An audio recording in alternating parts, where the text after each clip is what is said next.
கர்த்தருக்கு ஸ்தோத்திரம். தெய்வ சமூகத்தப்ப நிகழ்ச்சியில நம்ம பார்க்கக்கூடிய காரியம், பழைய ஏற்பாடு காலத்துல பாத்தீங்கன்னா உபவாசத்தை குறித்தோ ஜெபத்தை குறித்தோ பெரிய காரியங்கள் கிடையாது. வேத புஸ்தகமும் எல்லோரும் கையிலும் கிடையாது. அதை வாசித்து அதன்படி வாழ்ந்தார்கள் சொல்றதுக்கெல்லாம் ஒன்றும் இல்லை.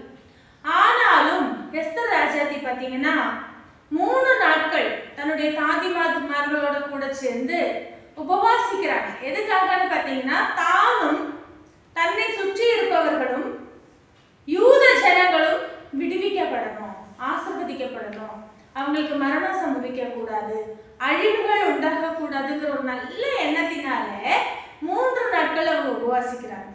அப்ப யாருடைய உந்துதலினாலே அவங்க அந்த காரியத்தை செய்யறாங்கன்னு பாத்தீங்கன்னா, ஆவியானவர் அவங்களுக்கு கற்றுக் கொடுத்த காரியம்.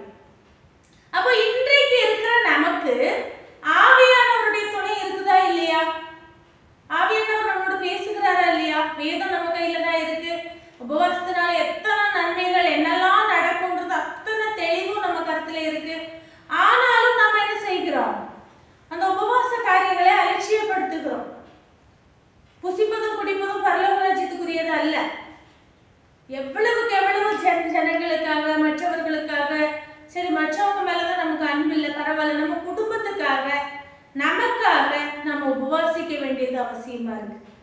யாரோ நல்லா இருக்கிறதுக்கு நம்ம உபவாசிக்கிறது கூட நமக்கு பிடிக்குமோ இல்லையோ, நாம நல்லா இருக்கணும், நம்ம குடும்பம் நல்லா இருக்கணும், நாம மேன்மையாகணும், நம்முடைய காரியங்கள் தடைபடக்கூடாது, நமக்கு வியாதிகள் வரக்கூடாது, நாம ஆசீர்வாதமா இருக்கணும்னா உபவாசம் ரொம்ப அவசியம்.